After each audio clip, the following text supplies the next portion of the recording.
Cerita bermula dengan memperlihatkan seorang wanita bernama Simon yang terburu-buru karena tes ujian kelompok kelasnya akan dimulai. Setibanya di ruang ujian, Simon disambut oleh beberapa temannya yang merupakan bagian dari kelompoknya.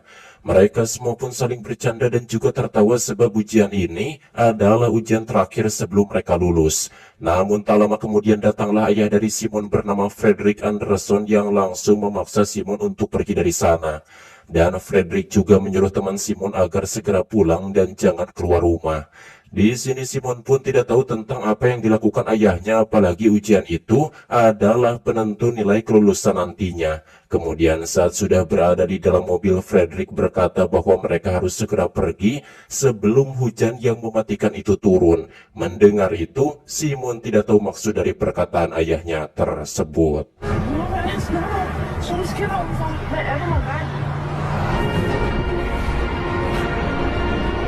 Lalu di tengah perjalanan, Rasmus, adiknya Simon, berulah tidak mau pasang sabuk pengaman, membuat Frederick kehilangan fokus dan hampir saja menabrak sebuah truk di depan. Meskipun kecelakaan bisa dihindari, namun insiden barusan membuat lalu lintas menjadi kacau. Di sini Frederick pun sempat memberitahu seorang pria berambut panjang yang menghampirinya bahwa dia harus segera pergi karena hujan yang mematikan akan segera turun. Namun tentu saja si pria itu yang bernama Max tidak tahu maksud dari perkataan Frederick. Frederick lalu mengajak keluarganya untuk turun dari mobil dan membawanya pergi memasuki hutan sebelum hujan yang mematikan itu turun.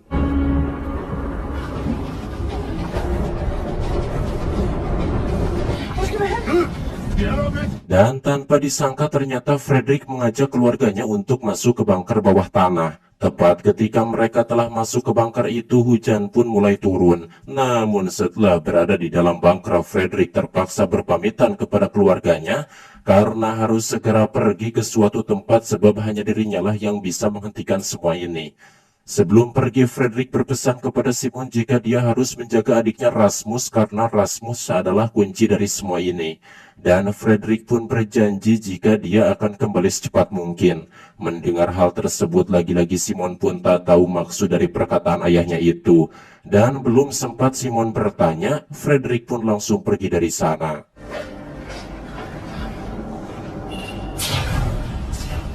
Kemudian saat itu Simon pun mengecek ponselnya dan dirinya sempat melihat beberapa video kekacauan di internet sebelum sinyal ponselnya menghilang. Di sini ibunya yang bernama Leah pun terlihat tenang dan tidak panik. Dia berusaha menenangkan kedua anaknya itu kalau mereka aman berada di bunker ini.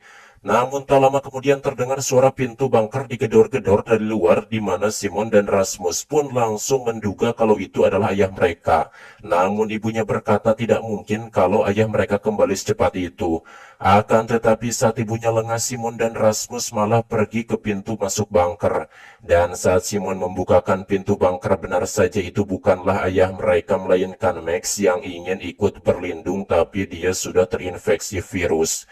Di sini Max pun tidak bisa mengendalikan tubuhnya dan dirinya tampak berusaha menarik Rasmus. Melihat bahaya itu, Leah pun terpaksa mengorbankan nyawanya demi menyelamatkan kedua anaknya. Dan akhirnya Leah yang terkena air hujan pun langsung merasakan kesakitan kemudian meninggal secara mengenaskan. Begitu juga dengan Max. Rupanya apa yang dikatakan Frederick bahwa hujan ini sangat mematikan adalah benar. Tentu saja Simon pun sangat bersedih atas kematian ibunya dan dirinya benar-benar sangat menyesal karena sudah ceroboh membukakan pintu bunker. Seandainya dirinya tidak membuka pintu bunker, pasti sekarang ibunya masih hidup. Kini tersisa Simon dan adiknya yang masih bertahan hidup di dalam bunker. Kemudian Simon pun berusaha menghubungi ayahnya, namun sayangnya tak ada sedikit pun sinyal di dalam handphonenya. Di sini Simon pun sangat merasa takut dan sangat berharap agar ayahnya segera kembali. Namun berhari-hari telah dilalui oleh Simon bersama adiknya, akan tetapi ternyata ayahnya belum juga kembali.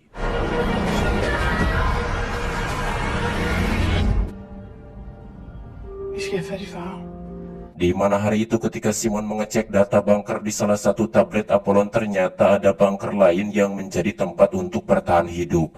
Mengetahui itu tentu saja Simon pun sangat merasa senang. Namun ketika Simon berusaha menghubungi bunker yang lainnya, sialnya tidak ada sinyal sama sekali.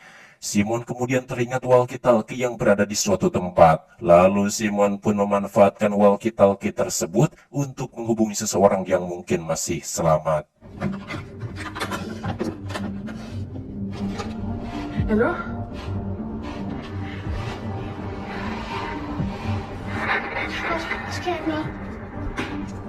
Setelah menaruh antenanya di atas, Simon pun akhirnya terhubung dengan seseorang bernama Philip. Simon pun berusaha meminta tolong kepadanya, namun Philip malah menyuruh Simon agar tak keluar dari bunker, disebabkan keadaan di luar bunker sangat berbahaya. Lalu Simon pun kembali bertanya tentang di mana Philip berada. Philip menjawab jika dia juga berada di dalam bunker bawah tanah. Philip pun menjelaskan situasi saat ini bahwa ada virus yang terbawa oleh hujan yang menyebabkan seseorang langsung tewas jika terkena oleh air hujan. Kemudian Simon pun meminta bantuan Philip untuk menelpon Frederick Anderson ayahnya, karena di dalam bunker tersebut Simon tidak bisa mendapatkan sinyal telepon. Philip pun akan mengusahakannya, namun dia butuh waktu beberapa jam karena kondisi yang kacau balau. Setelah itu, Simon pun meyakinkan adiknya kalau mereka pasti bisa menghubungi ayahnya. Malam harinya ketika Simon tengah tidur, dirinya tak melihat Rasmus berada di ranjang tidurnya. Lalu Simon pun mendatangi ruang tengah untuk mencari adiknya. Ketika sudah bertemu dengan Rasmus, Simon pun bertanya mengapa Rasmus berkeliaran saat tengah malam. Rasmus pun menjawab jika dirinya baru saja melihat ayah mereka ada di sini. Namun Simon mengatakan jika itu hanya mimpi dari Rasmus dan menyuruh adiknya itu agar kembali tidur. Keesokan harinya Philip pun menghubungi Simon dan mengatakan bahwa dia tidak bisa menghubungi ayahnya Simon. Tapi Philip memberitahukan kalau di rumah sakit di dekat Simon berada akan dilakukan penjemputan oleh pemerintah untuk mengungsikan orang-orang yang selamat. Akan tetapi belum sempat Philip bicara, banyak tiba-tiba listrik mati. Untungnya di bunker itu terdapat generator listrik. Lalu Simon pun kembali mencoba menghubungi Philip, tetapi tidak bisa, sepertinya di luar sana listrik sudah mati total. Simon pun lalu membangunkan adiknya dan berkata kalau dirinya akan pergi ke rumah sakit demi mencari ayah mereka. Namun tentu saja Rasmus tidak mau tinggal sendirian di sini, dia ingin ikut. Sehingga Simon pun menenangkan Rasmus dan berkata kalau dirinya tidak akan pergi. Namun ketika Rasmus sudah tertidur lagi, diam-diam Simon mengenakan pakaian pelindung lalu dia berjalan menaiki tangga menuju pintu keluar bunker. Akan tetapi ternyata Simon tidak bisa melakukannya karena bayangan ingatan tentang kematian ibunya membuat Simon sangat takut untuk keluar dari bunker ini. Pada akhirnya yang bisa Simon lakukan hanyalah menunggu bersama Rasmus adiknya, berharap ayah mereka kembali secepatnya. Untuk keperluan makan, Simon dan Rasmus tidak khawatir karena di dalam bunker ini sudah disediakan banyak sekali persediaan makanan yang cukup untuk bertahun-tahun. Dan untuk menghilangkan rasa bosannya, Simon pun mengajak Rasmus untuk menanam beberapa sayuran selagi menunggu ayah mereka pulang. Beberapa pekan pun telah dilalui oleh Simon dan juga Rasmus. Mereka berdua saling bercanda, mendengarkan musik dan berjoget untuk menghilangkan stres. Selama itu pula, Simon pun selalu meyakinkan adiknya bahwa ayah mereka pasti akan kembali.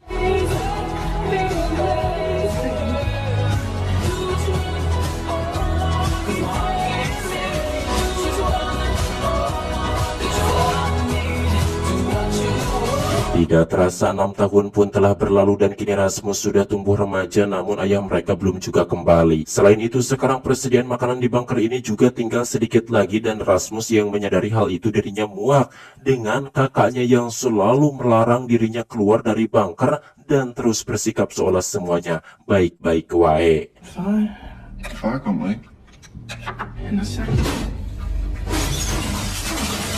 Singkat cerita, pada malam harinya Simon pun memutuskan untuk pergi keluar dari bunker sendirian karena dia harus memastikan di luar sana aman terlebih dahulu. Karena lebih baik dirinya saja yang mati daripada Rasmus juga mati. Dengan mengenakan pakaian pelindung, Simon pun memberanikan diri untuk keluar dari bunker tersebut. Di luar pun sangat gelap karena ini malam hari. Dengan jantung yang deg-degan, Simon pun berjalan pergi ke kota dan dirinya melihat banyak mobil-mobil yang terbengkalai pabalatak. Dan di jalanan tidak ada satupun orang yang dia temui.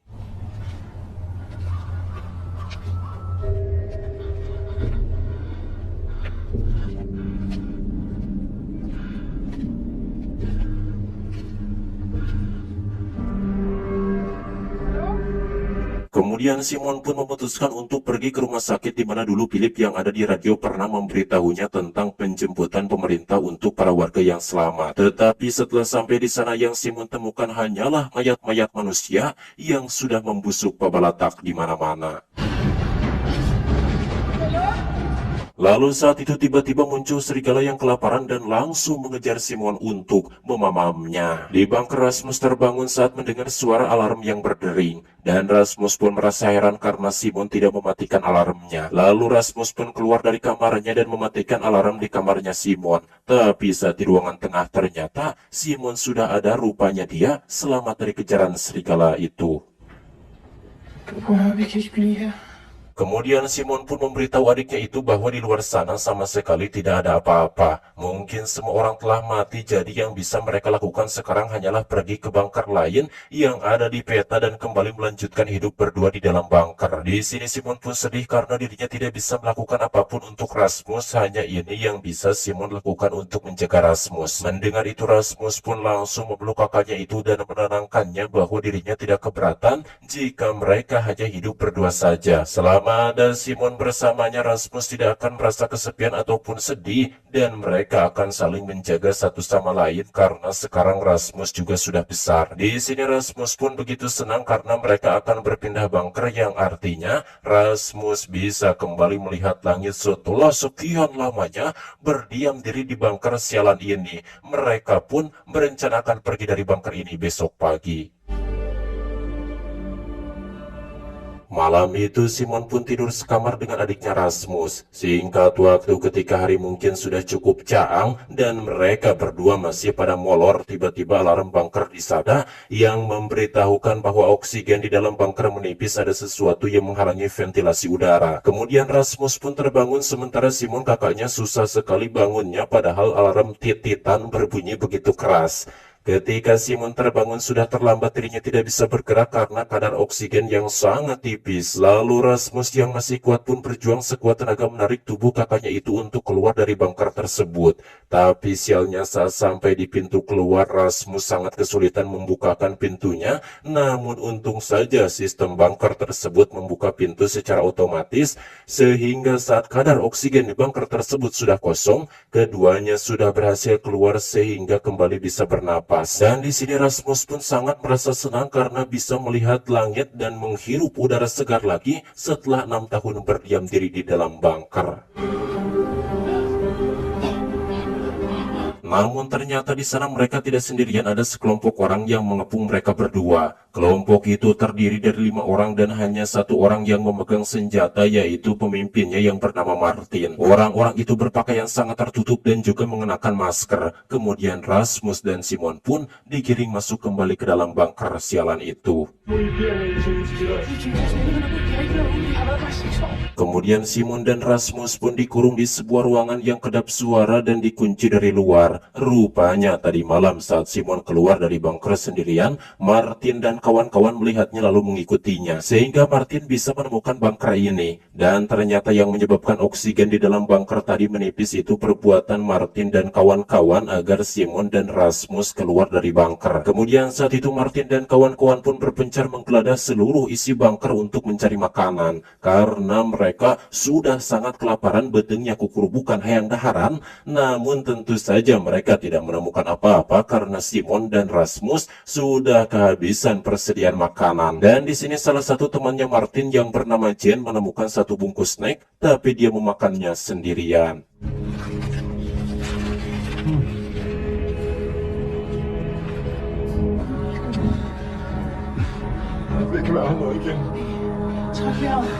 Karena tidak menemukan apa-apa, Martin dan kawan-kawan pun memutuskan untuk pergi dan mereka membiarkan Simon dan Rasmus terkurung di ruangan kedap suara itu. Karena jika mereka membawa Simon dan Rasmus, kedua anak itu hanya akan menjadi beban untuk Martin. Dan kalau dilepas di luar sana, Simon dan Rasmus tetap akan mati kelaparan karena sangat sulit mencari makanan. Simon yang menyadari mereka berdua akan ditinggal terkurung di tempat itu, dirinya pun memutar otak dengan mematikan lampu bunker menggunakan tablet Apollon. Membuat Martin yang hendak pergi pun berbalik dan dirinya melihat Simon memamerkan tablet Apollon kepadanya. Lewat tulisan di kaca, Simon pun berusaha memberitahu kalau bunker seperti ini ada banyak dan semuanya berisi makanan. Dan lokasi dari bunker-bunker seperti ini ada di dalam tablet Apollon. Namun setelah memberitahu hal itu, tiba-tiba Simon membanting tabletnya sampai rusak, membuat Martin sangat kaget. Simon lalu menunjuk kepalanya memberi isyarat kalau dirinya sudah mengingat lokasi-lokasi bunker Apollon tersebut. Kok bisa ya?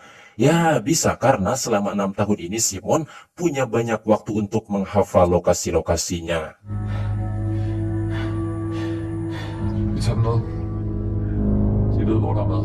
Disebabkan hal itu, Martin pun tidak punya pilihan lain. Akhirnya dirinya pun membebaskan Simon dan Rasmus. Keduanya pun diajak dalam perjalanan mereka, meskipun sebenarnya Martin dan kawan-kawan belum bisa percaya sepenuhnya kepada Simon dan Rasmus. Tapi mereka tidak punya pilihan lain karena mereka sangat membutuhkan makanan.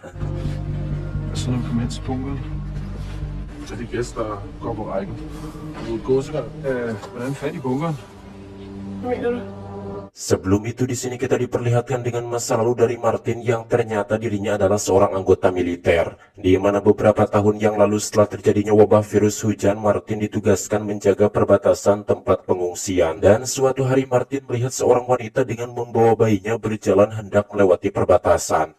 Melihat itu, Martin pun segera menyuruh wanita itu untuk berhenti, kalau tidak maka Martin akan menembaknya. Namun wanita itu tidak menghentikan langkah kakinya, dia terus berjalan dan melewat. Martin yang pada dasarnya berhati baik tidak bisa menembak wanita itu, apalagi wanita itu membawa bayi. Lalu beberapa saat kemudian di walkie-talkie Martin mendengar suara temannya yang meminta pertolongan. Dan sesampainya ke tempat rekan-rekannya berada, Martin pun sangat terkejut karena mendapati rekan-rekannya sudah meninggal di dalam tenda. Tapi ada satu rekannya Martin bernama Yet yang masih hidup. Ternyata wanita yang membawa bayi tadi itu sudah terinfeksi dan ia juga sudah mati. Dan alasannya tidak mati karena ketika wanita itu lewat dirinya sedang kencing. Namun sayangnya Yet katanya tadi malah menyentuh bayi yang dibawa si wanita itu. Tentu saja bayi itu juga sudah terinfeksi dan pada akhirnya Yet pun terinfeksi dan meninggal. Melihat itu Martin pun merasa bersalah karena sudah membiarkan wanita itu melewat sehingga rekan-rekannya meninggal. Dengan perasaan yang hancur, Martin langsung berlari pergi dari sana. Kembali ke masa sekarang, dalam perjalanan tiba-tiba dari kejauhan sebuah mobil muncul dan ada dua orang bersenjata yang turun dari mobil tersebut. Lalu Martin pun segera menyuruh semuanya untuk bersembunyi, kemudian memakai sebuah kain aluminium untuk menyelimuti tubuh mereka. Simon dan Rasmus tentu saja kebingungan siapa orang-orang bersenjata itu. Mereka adalah kelompok yang mencari orang-orang yang selamat dan kita sebut saja The Order.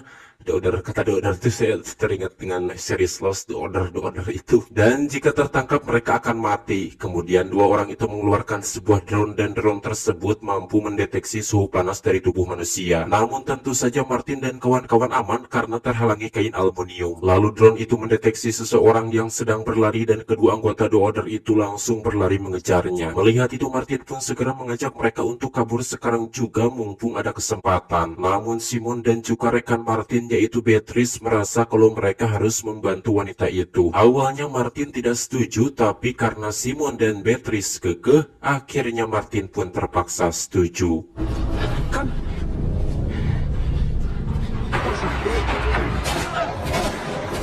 Setelah berhasil menembak mati kedua anggota The Order itu, Martin melihat kalau wanita asing itu kakinya terkena air lumpur rawa. Sehingga tanpa pikir panjang Martin pun langsung membunuhnya juga, membuat Simon dan Rasmus sangat kaget. Lalu Martin pun menjelaskan kepada Simon dan Rasmus alasan dirinya membunuh wanita itu karena wanita itu terkena air dan sudah terinfeksi. Setelah itu mereka pun kembali melanjutkan perjalanan.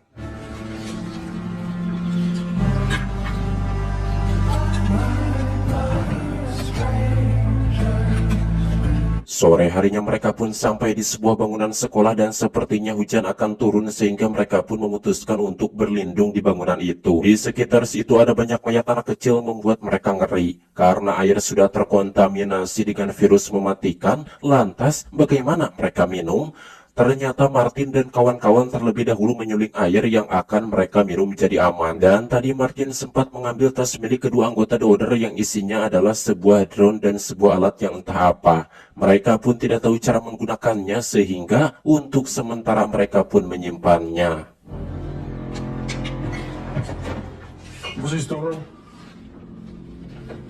Pada malam harinya rekan Martin yang bernama Patrick masih tidak percaya kepada Simon yang bertahan hidup di bunker bawah tanah bersama adiknya Rasmus selama 6 tahun. Akan tetapi Simon tidak peduli karena dirinya tidak berbohong. Lalu ketika semua orang sudah tertidur, Rasmus yang belum tertidur diam-diam mengikuti Martin dan Beatrice yang dengan mencurigakannya pergi ke ruangan lain. Ternyata mereka berdua melakukan empludan, membuat Rasmus yang melihatnya kotap-ketap kabitain.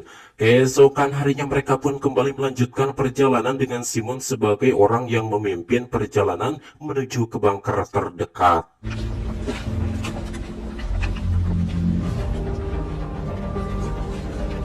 Hvor langt er du? Vi skal ned forbi en sø der. Så er vi der. Du stiger hele tiden i tro.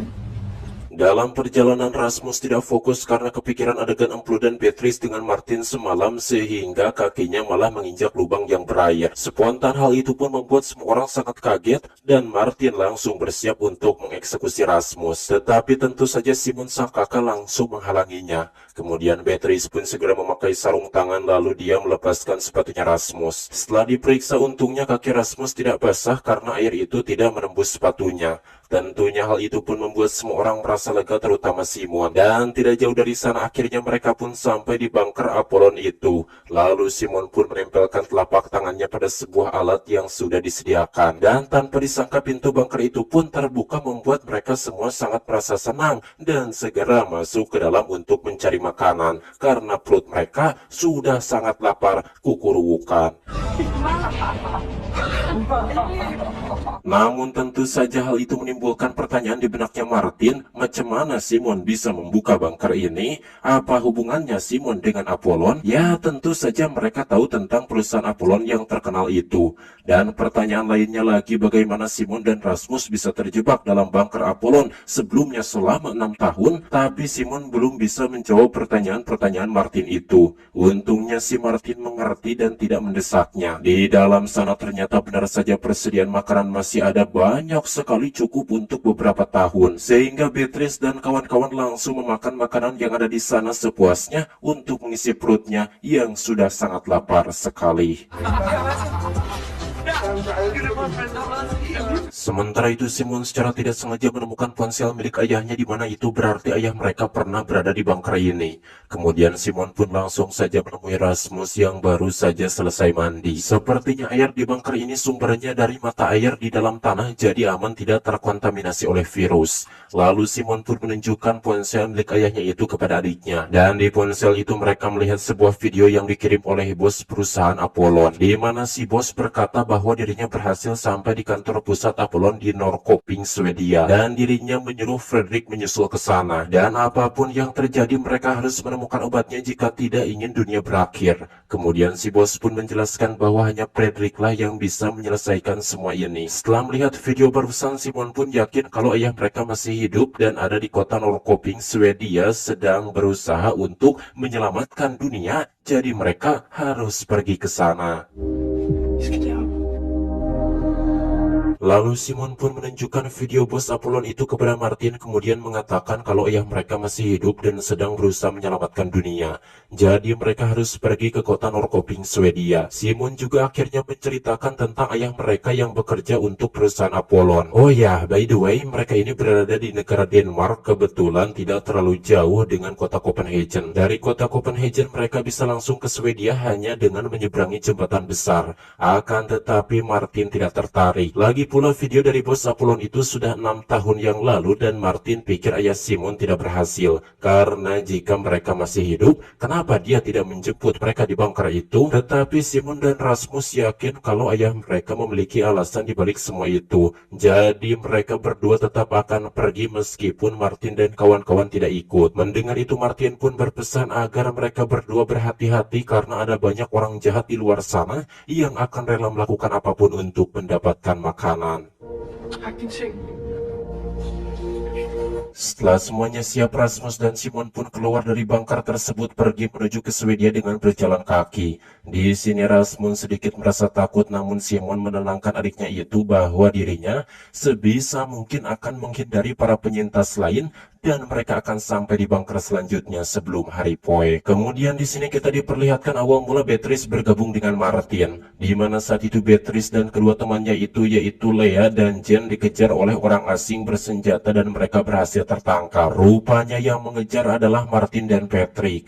Lalu Martin pun meminta mereka untuk menyerahkan persediaan makanan. Tapi Beatrice berkata bahwa dirinya dan kedua temannya tidak memiliki persediaan makanan. Namun Beatrice tahu tempat di mana mereka bisa mendapatkan makanan, sehingga Martin dan Patrick pun akhirnya ikut dengan Beatrice. Singkat waktu sampailah mereka di tempat itu, lalu mereka semua pun makan bersama. Dan di sini mereka pun sangat senang karena perut mereka kenyang, tidak ada yang dirugikan. Sehingga semenjak itu mereka pun menjadi bersama-sama.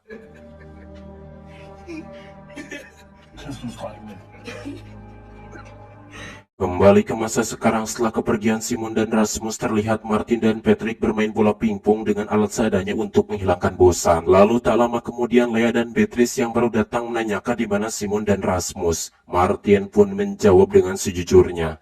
Mendengar itu Beatrice pikir kalau mereka harus ikut dengan Simon karena Simon sudah berjasa pada mereka.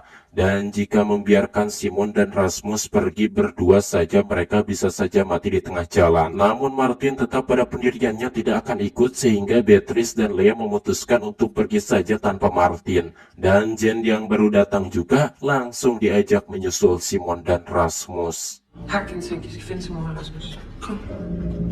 Lad os finde jer andre. Di sisi lain Simon dan Rasmus mereka sampai di sebuah kota yang tidak berbeda jauh dengan kota-kota yang sudah mereka lalui sebelumnya, yakni keberadaannya kacau balau. Lalu di sana Rasmus tertarik saat melihat sebuah bus yang terbalik dan mereka pun langsung masuk ke dalam bus itu. Namun saat berada di dalam bus, mereka mendengar suara langkah kaki beberapa orang yang datang. Dan keduanya yang ketakutan pun berusaha bersembunyi dengan jantung yang deg-degan. Ternyata yang datang adalah Beatrice dan kedua temannya itu. Tentu saja hal itu membuat Simon dan Rasmus langsung merasa senang. Ternyata Beatrice dan kedua temannya percaya kepada Simon dan berharap ayahnya Simon berhasil menemukan obat untuk menyelamatkan dunia. Jadi mereka akan ikut dengan Simon. Kom nu, dreng. Vi tager ikke videre. Sementara itu di bangker, Martin dan Patrick tidak habis pikir mengapa Beatrice dan yang lainnya pergi begitu saja, tidak memikirkan bahaya yang akan mengancam nyawa mereka.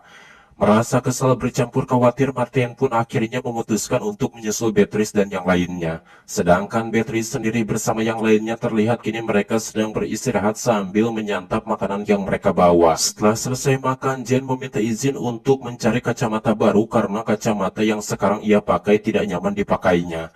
Dan Lea yang khawatir pun memutuskan untuk menemaninya. Akan tetapi beberapa saat setelah Jen dan Lea pergi, sekelompok orang yang kelaparan datang ke tempat tersebut. Melihat itu spontan, Beatrice pun langsung mengajak Simon dan Rasmus kabur lewat pintu belakang. Namun sayangnya dalam pelarian itu, Simon tanpa sengaja terpisah dari Rasmus dan Beatrice. Kan du se bøjlen? Ja. Den er god. Ja, den tager du. Kan du se mig? Ja. Nej, vi skal tilbage til de andre. Di sisi lain, Martin dan Patrick akhirnya sampai di kota yang sama. Dengan penuh kehati-hatian mereka berusaha menelaah kira-kira kemana perginya Simon dan yang lainnya. Di saat yang sama Simon yang berusaha mencari Beatrice dan Rasmus malah sampai ke tengah-tengah kota dan bertemu dengan bocil misterius bernama John. Sementara itu cuaca terlihat sudah mendung, akan tetapi hujan dan mereka semua harus segera berlindung jika tidak ingin mati. Sehingga Simon pun buru-buru mengajak John untuk berlindung dari hujan. Rasmus dan Beatrice juga sama, mereka masuk ke sebuah rumah yang katanya itu adalah rumahnya Beatrice dulu.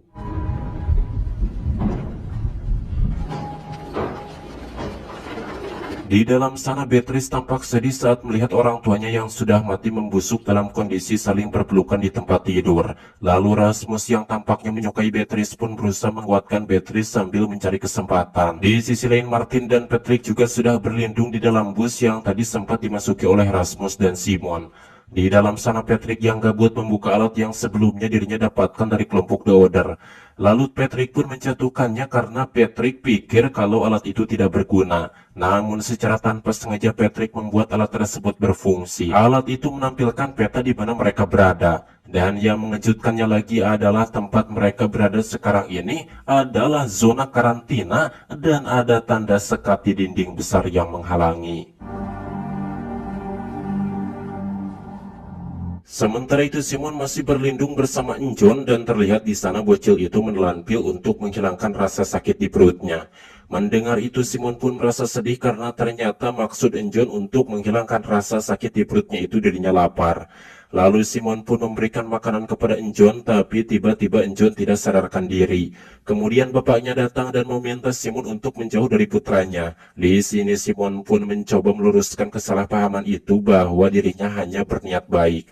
Dan tak lama John pun terbangun lalu memakan makanan pemberian dari Simon. Melihat kebaikan Simon, ayahnya yang bernama Liwo pun menyuruh agar Simon segera pergi dari kota ini. Karena orang-orang yang tinggal di sini sudah seperti binatang. Lalu, mengapa Pak Liwo dan anaknya tidak pergi dari sini? Pak Liwo mengatakan kalau anaknya John tidak kuat berpergian jauh karena tidak punya makanan. Kemudian Simon yang tidak tega pun memberikan sisa makanan yang ia punya agar Pak Liwo dan anaknya John bisa pergi dari kota ini. Setelah mengucapkan terima kasih, kemudian Pak Liwo pun segera pergi membawa John pergi karena di luar hujan juga sudah reda.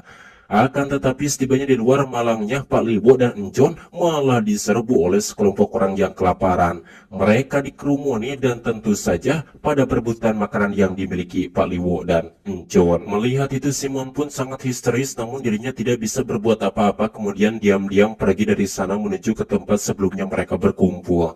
Namun sialnya di sana ada satu orang kelaparan yang melihat Simon. Sementara itu entah bagaimana nasib Pak Liwo dan John.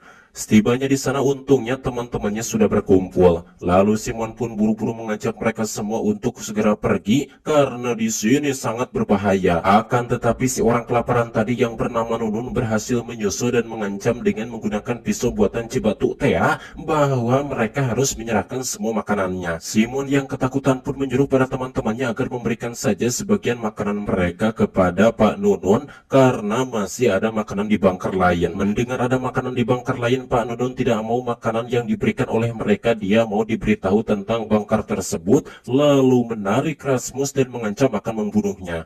Untungnya dalam keadaan semacam itu Martin dan Patrick muncul. Sambil menodongkan senjata, Martin pun menyuruh Pak Nunun agar melepaskan Rasmus. Namun sebelum melepaskannya, Pak Nunun malah menusukkan pisaunya ke perut Rasmus, lalu kabur sambil membawa tas milik Jen.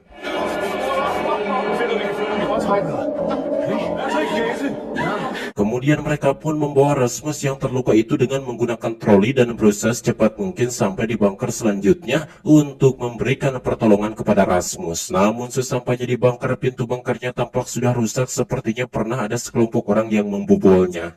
Dan benar saja saat masuk di dalam sana persediaan makanan sudah ludes, imut, tidak menyesak sedikit pun. Begitupun persediaan obat-obatan juga sudah tidak ada. Dan untuk saat ini yang bisa mereka lakukan hanya membalut luka di perutnya Rasmus. Karena Rasmus terus menjerit kesakitan, Simon juga memberinya obat yang dia dapatkan dari John di kota tadi.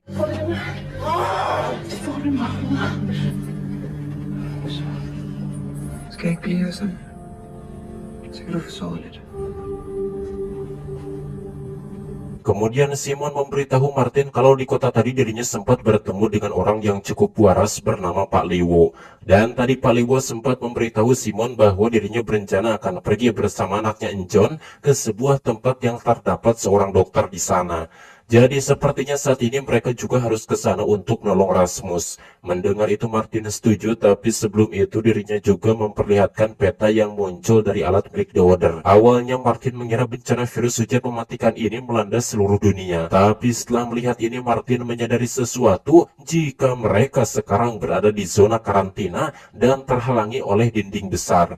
Kemungkinannya virus hujan mematikan hanya melanda di tempat mereka saja, yaitu zona karantina, dan di wilayah luar zona karantina itu aman.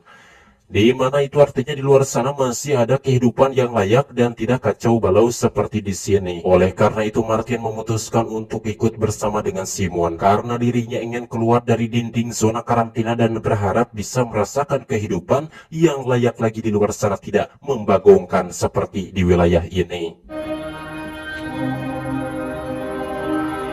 Sementara itu terlihat Jen dan Leah sedang naik di atas atap bangkar mereka memantau keadaan sekitar. Ternyata ada mobil deoder terus berpatroli. Sedangkan di dalam bangkar lukanya Rasmus mengalami infeksi dan dia tidak bisa berjalan. Lalu bagaimana caranya mereka untuk pergi ke tempat yang ada dokternya itu?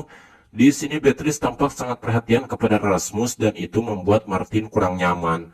Lalu Simon menyarankan kepada mereka untuk mencuri mobil deoder. Beberapa saat kemudian terlihat Simon berjalan kaki dengan santainya di area kota hingga sebuah drone deoder muncul. Lantas Simon pun langsung berlari dan drone itu tentu saja mengejarnya hingga sampailah Simon di bawah sebuah bangunan. Kemudian 3 orang anggota deoder pun turun dari mobil dan meminta Simon untuk menyerahkan diri. Namun ternyata Simon hanyalah umpan karena tiba-tiba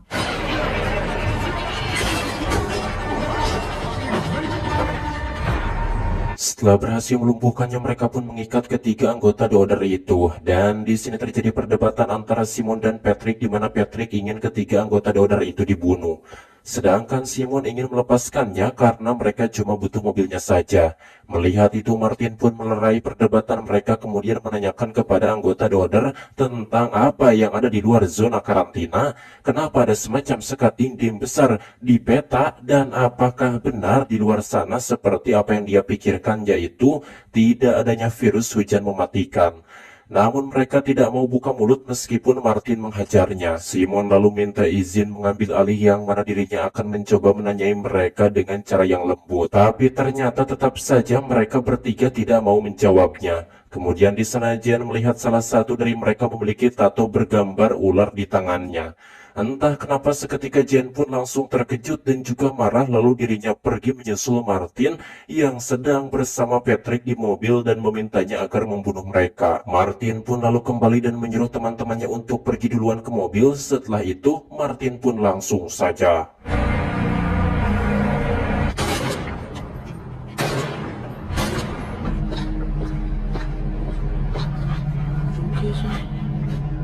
Selepas itu mereka pun pergi menggunakan mobil deoder yang mereka rampas menuju tempat yang katanya terdapat seorang dokter.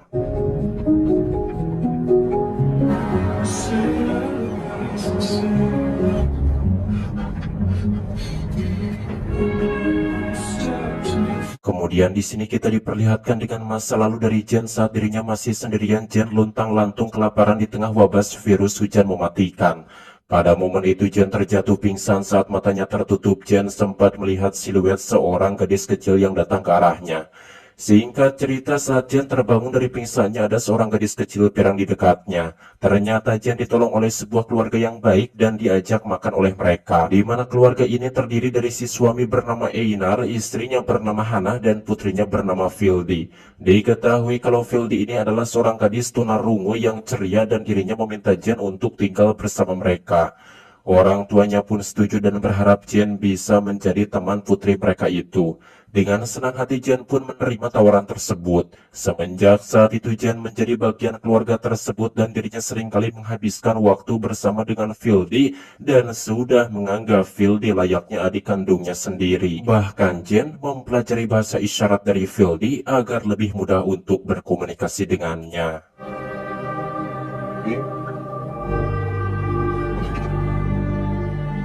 Akan tetapi suatu hari anggota deoder datang ke tempat mereka dan Einar pun menyuruh Jen dan Vildi untuk bersembunyi. Lalu dirinya pergi menemui anggota deoder dan menanyakan ada tujuan apa mereka datang ke sini. Ternyata mereka ingin Einar ikut bersama mereka. Namun karena Einar menolak dan juga mengabaikan mereka, salah satu dari mereka pun langsung menembak Einar. Melihat itu Jen dan Vildi pun sangat panik dan Jen berusaha membuat Vildi terdiam agar mereka tidak ketahuan. Dan orang yang menembakkan ayah Vildi adalah pria yang memiliki tato ular di tangannya. Setelah itu mereka pun menangkap Hannah dan di sini Hannah pun menangis histeris ketika melihat suaminya sudah tergeletak mati. Lalu mereka pun pergi sambil membawa Hannah. Di sini Jen yang bersembunyi pun tidak bisa berbuat apa-apa, dan saat itu juga Jen sangat terkejut karena Vildis sudah meninggal. Ternyata Jen tanpa sengaja telah membekap mulut dan hidungnya Vildis saat tadi berusaha membuat Vildis diam. Tentunya hal itu membuat Jen benar-benar sangat merasa terpukul karena dirinya kehilangan keluarga barunya itu. Dan ternyata itulah alasannya mengapa Jen sangat ingin membunuh anggota The Order yang memiliki tato ular di tangannya. Kembali ke masa sekarang, mereka telah sampai di Swedia, di tempat yang dimana katanya di sana terdapat seorang dokter. Untuk mencari di manakah keberadaan si dokter, mereka memanfaatkan drone dan alat milik The Order. Kini Simon dan kawan-kawan akhirnya tahu cara menggunakan drone tersebut, yaitu dengan menghubungkannya dengan alat yang bisa ngeluarin peta. Lalu ketemulah sebuah bangunan yang terdeteksi adanya hawa panas dan pastinya ada keberadaan manusia di sana. Kemudian mereka semua pun pergi ke bangunan itu dan bertemu dengan seorang wanita bernama Maureen yang langsung menodongkan senapan kepada mereka. Dan Maureen mengira kalau mereka adalah anggota dari The Order. Namun Martin menjelaskan kalau mereka hanya orang biasa yang datang ke sini untuk meminta pertolongan karena Rasmus teman mereka dalam kondisi kritis harus segera diobati. Untungnya Maureen percaya dan menyuruh Martin agar membawa Rasmus masuk. Ternyata Maureen ini adalah dokternya dan dirinya pun segera merawat lukanya Rasmus dengan menjahitnya. Ternyata Maureen ini hidup seorang diri karena suami dan kedua anaknya telah mati akibat virus hujan mematikan. Har du ikke nogen familie? Ringene tog dem. Singkat cerita, setelah selesai mengobati lukanya Rasmus, Maureen pun menanyakan Simon dan kawan-kawan mau pergi kemana. Simon menjawab bahwa kami akan pergi ke kota Norrköping untuk menemui ayahnya bernama Fredrik Andersson yang bekerja untuk perusahaan Apollon. Mendengar nama Fredrik Andersson, Maureen pun tampak sangat kaget, namun dirinya berusaha menyembunyikan hal itu dari Simon dan Rasmus. Lalu Maureen pun menyarankan agar Rasmus diberikan vaksin supaya lukanya cepat sembuh dan tidak terinfeksi lagi. Kemudian Maureen pun mengajak mereka berdua ke klinik dan meminta yang lainnya agar menunggu. Singkat waktu sampailah mereka di klinik yang ternyata merupakan bunker Apollon. Rupanya Maureen juga pernah bekerja untuk Apollon, akan tetapi dirinya tidak kenal dengan ayah mereka, mungkin beda departemen. Setelah berada di dalam, Rasmus pun segera duduk di kursi yang sudah disediakan lalu kedua tangannya diikat. Melihat itu Simon menjadi curiga kenapa kedua tangan adiknya diikat. Namun tiba-tiba saja Maureen berusaha mencekik lehernya Simon dan berkata kalau ayah Simon sudah membunuh suami dan kedua anaknya. Sementara itu Beatrice dan yang lainnya mulai bosan karena menunggu terlalu lama sehingga Beatrice dan Lea memutuskan untuk pergi menyusul Simon dan Rasmus. Sedangkan Martin, Patrick, dan Jen mereka bertiga mau mencari persediaan makanan di rumah Ibu Maureen. Karena mereka pikir tidak apa-apalah mencuri di tengah wabah begini. Namun tak lama kemudian tiba-tiba dari kejauhan muncul mobil The Order. Kali ini mereka datang dengan lumayan banyak. Sepertinya The Order berhasil melacak mobil yang mereka naiki sehingga bisa sampai di sini. Terlihat si pria bertato ular juga ada. Ternyata sebelumnya Martin tidak membunuh mereka, hanya berpura-pura menembaknya saja. Mengetahui itu tentu saja Jen sangat marah dan tanpa pikir panjang langsung mengambil senapan milik Bu Maureen. Lalu pergi dari sana dan langsung membunuh si pria bertato ular itu dengan tangannya sendiri. Setelahnya Jen terlihat pasrah saat para anggota The Order menangkapnya. Melihat itu Martin pun ingin menyelamatkan Jen, namun Patrick melarangnya karena jumlah mereka terlalu banyak. Setelah berhasil menyusul Beatrice dan Lea, Patrick dan Martin pun mengajak mereka kabur karena The Order ada di sini dan Jen tertangkap. Sementara itu Simon sudah diikat oleh Maureen dan Simon tidak mengerti mengapa Maureen melakukan hal ini. Lalu Maureen menjelaskan bahwa Fredrik, ayah mereka, dan perusahaan Apollon adalah penyebab munculnya wabah virus hujan mematikan.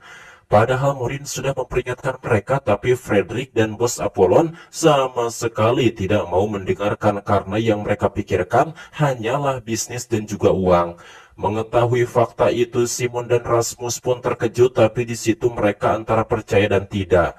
Setelah memberitahukan hal itu, kemudian Maureen mengambil sebuah suntikan misterius dan hendak menyuntikannya kepada Rasmus. Melihat itu Simon berusaha membujuk Maureen karena mereka tidak tahu apa-apa, bahkan ibunya juga mati karena virus hujan. Setelah mendengar hal itu, Morin pun mengurungkan niatnya untuk menyuntik Rasmus. Tapi tiba-tiba Patrick datang dan langsung saja menembak Morin. Kemudian Patrick pun segera melepaskan mereka berdua dari ikatannya. Dan di sini Simon menyempatkan untuk mengambil suntikan tersebut. Setelah keluar dari bunker, mereka semua pun langsung pergi dari tempat tersebut melewati hutan.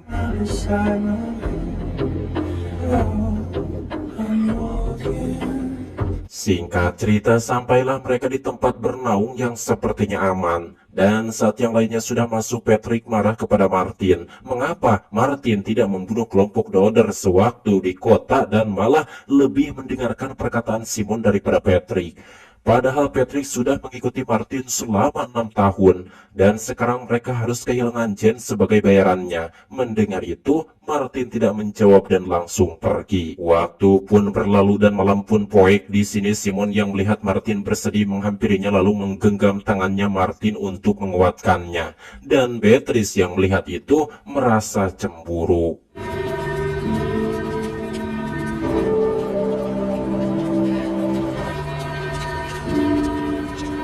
Keesokan harinya di perjalanan, Martin dan kawan-kawan merasa kebingungan karena mereka tanpa sengaja masuk ke area hutan yang tidak ada di peta. Sementara sebentar lagi hari mau poek dan akan turun hujan. Di sini Patrick yang merasa kesal menyalahkan Simon sebagai penunjuk jalan, kemudian dirinya dan Lea pergi untuk mencari jalan keluar.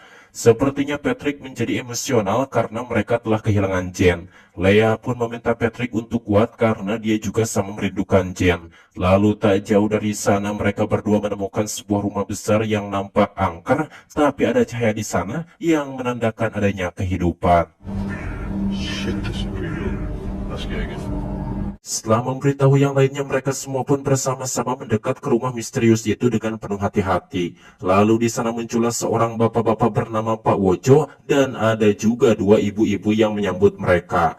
Lalu Pak Wojo pun mempersilahkan mereka masuk, tapi dengan syarat Martin harus menyerahkan senapannya. Karena sebentar lagi hujan akan turun, Martin pun terpaksa menyerahkan senjatanya. Kemudian mereka pun masuk ke rumah tersebut. Ternyata di dalam rumah itu terdapat banyak orang-orang yang tinggal dan cukup aneh, mereka semua mengenakan pakaian yang sama. Lalu entah apa maksudnya Pak Wojo memberitahukan bahwa setelah masuk ke sini mereka semua diterima dan menjadi bagian dari keluarga kami. Usai mengatakan hal itu, Martin dan kawan-kawan pun dipersilahkan untuk beristirahat. Har du låst dörren? Vill du ha stämmen? Keesokan paginya Nenek Karin mendatangi mereka dan mengajaknya keluar untuk melihat pemandangan kebun yang ada di sana. Simon dan kawan-kawan pun tampak takjub karena mereka memiliki buah-buahan dan sayuran segar di sini. Setelah itu Karin mengantarkan mereka ke tempat pemandian lalu menyuruh mereka mandi dulu karena dirinya sudah menyiapkan baju ganti untuk mereka. Namun tentu saja mereka semua tidak mau karena yang mereka tahu air itu sangat berbahaya, bisa membuat mereka mati. Melihat mereka ragu, Karin pun membasuh wajahnya dengan air yang tampak menyegarkan itu. Lalu dirinya menjelaskan kalau mereka punya sumur sendiri dan airnya bersih bebas dari virus hujan mematikan. Setelah Bu Karin pergi, Martin langsung mengajak mereka pergi dari sana karena Martin merasa curiga dan merasakan ada yang aneh di tempat ini. Namun Simon dan yang lainnya merasa tidak ada yang aneh dengan tempat ini. Orang-orang di sini sangat ramah dan juga baik. Kemudian saat itu mereka pun langsung mandi bersama dan hanya Martin yang tidak ikutan.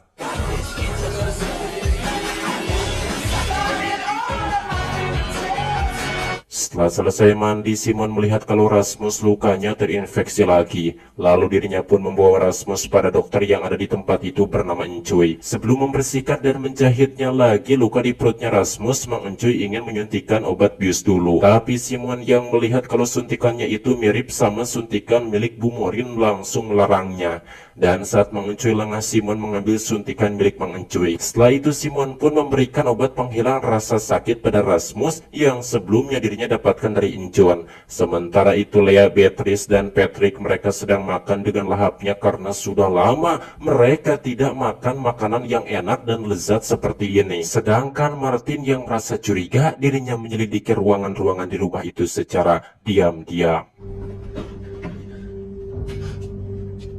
Setelah itu Karin menawarkan bahwa Lea bisa tinggal di sini jika dirinya mau menjadi bagian dari mereka. Namun Lea berkata tidak bisa karena dirinya dan teman-temannya harus melanjutkan perjalanan keluar dari zona karantina. Mendengar itu Karin pun tidak mempermasalahkannya, tapi dirinya berharap Lea tidak melewatkan perayaan bulanan mereka yang akan diadakan besok. Karena setiap sebulan sekali di tempat ini mereka mengadakan acara makan bersama atau syukuran. Di saat yang sama Simon mengecek suntikan yang diambil dari bangker Bu Morin lalu membandingkannya dengan suntikan dari Mang Encuy. Ternyata sama persis, hanya saja suntikan dari Bu Morin itu ada simbol X merah sedangkan suntikan dari Mang Encuy simbolnya lingkaran biru. Lalu Simon pun langsung saja pergi menemui Mang Encuy yang sedang melakukan meditasi bersama Pak Wojo.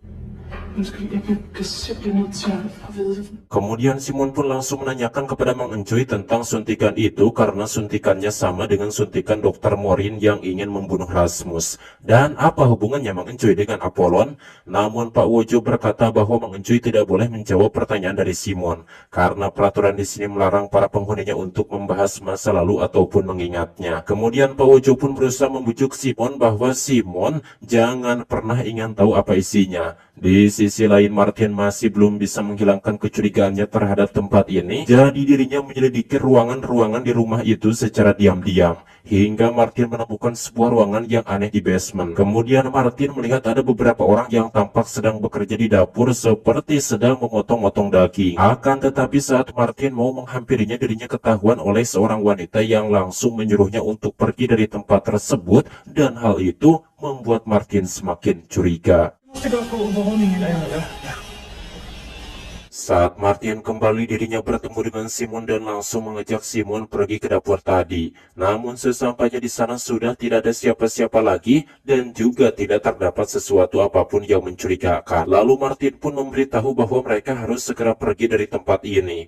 Namun Simon menolaknya untuk pergi sekarang sebab di tempat ini terdapat orang yang bekerja untuk perusahaan Apollon yaitu Mang Encuy. Dan Simon pikir mungkin saja Mang Encuy mengetahui tentang keberadaan ayahnya dan dirinya harus mencari tahu. Di sisi lain Beatrice berkunjung ke kamarnya Rasmus dan menanyakan apakah Rasmus melihat Martin. Tentu saja Rasmus tidak tahu, bahkan Simon juga tidak ada di situ. Lalu Beatrice memberikan perhatian kepada Rasmus, sepertinya dirinya peduli kepada Rasmus. Kemudian Rasmus bertanya apakah Beatrice berpacaran dengan Martin. Beatrice menjawab, entahlah. Tak lama kemudian Simon kembali dan Beatrice langsung menanyakan di mana Martin. Simon berkata, mungkin Martin saat ini sedang di kamarnya.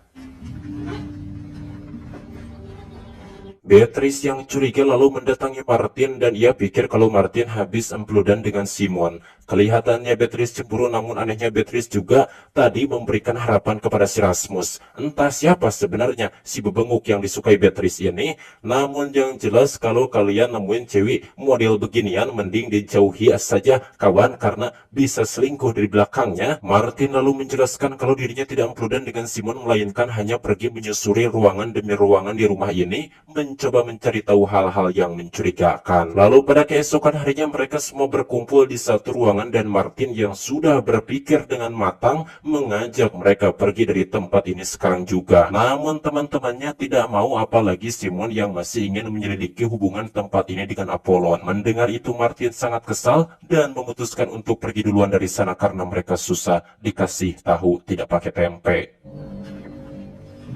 Hey, Singkat waktu, malam pun poek dan terlihat saat itu semua orang di rumah itu berkumpul di ruang makan termasuk Simon dan kawan-kawan untuk melaksanakan perayaan bulanan acara makan bersama. Lalu saat itu Pak Wojo pun memimpin doa dulu sebelum makan. Sementara itu Martin ternyata dirinya belum pergi karena tidak bisa tenang pergi sendirian meninggalkan teman-temannya. Jadi sekali lagi Martin masuk ke ruangan basement untuk menyelidiki rahasia apa yang disembunyikan oleh para penghuni rumah terkutuk ini.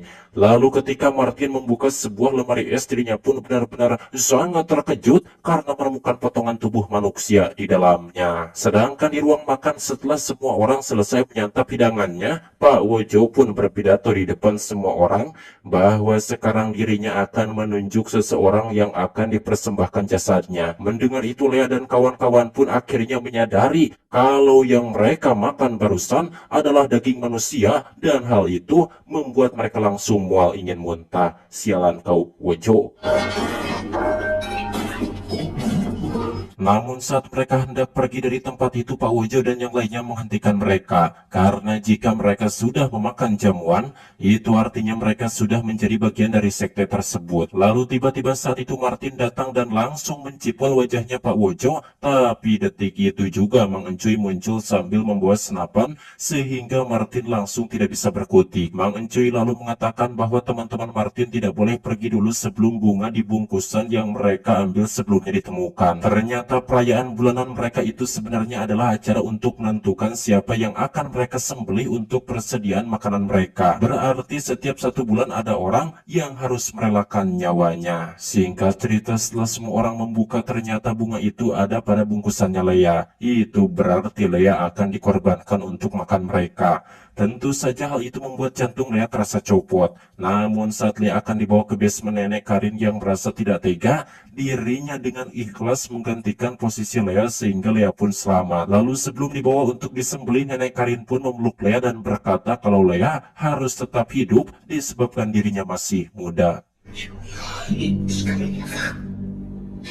Karena untuk persediaan makanan selanjutnya sudah terpilih yaitu nenek Karin, maka Pak Wojo pun mempersilahkan Martin dan kawan-kawan untuk memilih pergi atau tetap tinggal. Namun tentu saja mereka yang waras memilih untuk pergi karena tidak ingin menjadi korban sekte sesat yang dipimpin oleh si Wojo ini. Namun sebelum pergi, Simon kembali mendesak Mang Encuy untuk mengatakan terlebih dahulu apa sebenarnya isi dari suntikan Apollon itu dan apakah Mang Encuy mengenal Frederick Anderson ayahnya. Akhirnya Mang Encuy mau menjawab kalau ia mengenalnya, akan tetapi Mang Encuy tidak bisa melanjutkan omongannya karena dicegah oleh Pak Wojo. Kemudian setelah mereka pergi, Pak Wojo pun mengusir Mang Encuy karena Mang Encuy sudah melanggar peraturan di rumah ini, yaitu belum bisa melupakan masa lalunya. Lalu saat itu Mang Encuy pun menyusul Simon dan kawan-kawan, kemudian memberitahu mereka tentang isi suntikan itu yang ternyata bukan menyelamatkan orang tapi malah membunuh banyak orang. Setelah mengatakan hal itu, Mang Encuy pun langsung menyuntikkan cairan tersebut pada dirinya sendiri dan dia langsung terinfeksi virus hujan mematikan. Melihat itu mereka pun sangat terkejut karena ternyata isi suntikan Apollon itu adalah virus hujan mematikan. Lalu Martin pun langsung saja menembak Mang Encuy untuk mengakhiri penderitaannya, dan sebelum pergi, terlihat Simon pun mengambil suntikannya itu. Sebelum lanjut, di sini kita diperlihatkan dengan masa lalu dari Patrick, di mana Patrick merupakan seseorang yang gagal. Dirinya selalu dipecat setiap bekerja karena selalu berbuat salah. Misalnya saat bekerja di restoran burger, Patrick suka seenaknya makanin burger dagangan. Hubungannya dengan setiap wanita juga tidak pernah berjalan dengan baik. Oleh karena itu Patrick memutuskan untuk tidak pernah bekerja lagi, namun tentu saja dirinya menjadi beban bagi orang tuanya, sehingga ayahnya terpaksa mengusir Patrick dari rumah. Beberapa hari kemudian Patrick yang diusir hanya menghabiskan waktunya di mobil di dekat pantai dengan menghisap rokok sempurna kretek kesukaannya. Kemudian Patrick pun tertidur saat hujan turun dengan derasnya. Singkatnya, setelah hujan reda, Patrick pun terbangun dan keluar dari mobil untuk menghirup udara segar. Namun di sini betapa terkejutnya Patrick saat dirinya melihat puluhan mayat manusia papalatak di sisi pantai. Semua orang di sana mati karena terkena hujan, dan Patrick pun hampir tidak percaya dengan apa yang dilihatnya. Kembali ke masa sekarang, di mana pagi itu ketika yang lainnya masih tertidur di pondok, Martin dan Patrick mengobrol di sisi danau. Lalu Patrick mengungkapkan kalau di sini sangat indah dan menyarankan sebaiknya mereka tinggal di sini saja. Akan tetapi Martin tidak sependapat, mereka tetap harus pergi keluar dari zona karantina meskipun mereka tidak tahu apa yang ada di luar sana. Kemudian Martin kembali ke pondok dan semuanya sudah bangun, mereka bersiap-siap akan pergi ke bunker selanjutnya. Akan tetapi Rasmus berkata kalau dirinya tidak bisa bangun, bahkan ia kesulitan untuk menggerakkan tubuhnya. Sepertinya luka Rasmus kembali terinfeksi. Disebabkan hal itu, Rasmus akan menunggu di sini ditemani oleh Beatrice, karena kalau Simon yang menemani dia dibutuhkan untuk membuka bunker Apollon. Kemudian Martin, Simon, Patrick, dan Lea pun akhirnya pergi berempat saja. Dan rencananya setelah mendapatkan makanan dari bunker Apollon, mereka akan kembali ke sini. Jangan Setelah mereka pergi, kampretnya Rasmus tiba-tiba memperlihatkan luka di perutnya kepada Beatrice bahwa lukanya sudah kering. Dan Rasmus sebenarnya bisa bergerak, namun dirinya sengaja berbohong agar bisa berduaan di sini bersama dengan Neng Beatrice. Di sini Beatrice yang sebenarnya sejak awal bertemu menyukai Rasmus tertawa saja mendengar pengakuan dari Rasmus itu. Lalu mereka berdua pun menghabiskan waktu bersama dengan penuh kebahagiaan mumpung yang lain tidak ada. Namun sialnya di sini mereka tidak melakukan empludan seperti yang Anda inginkan.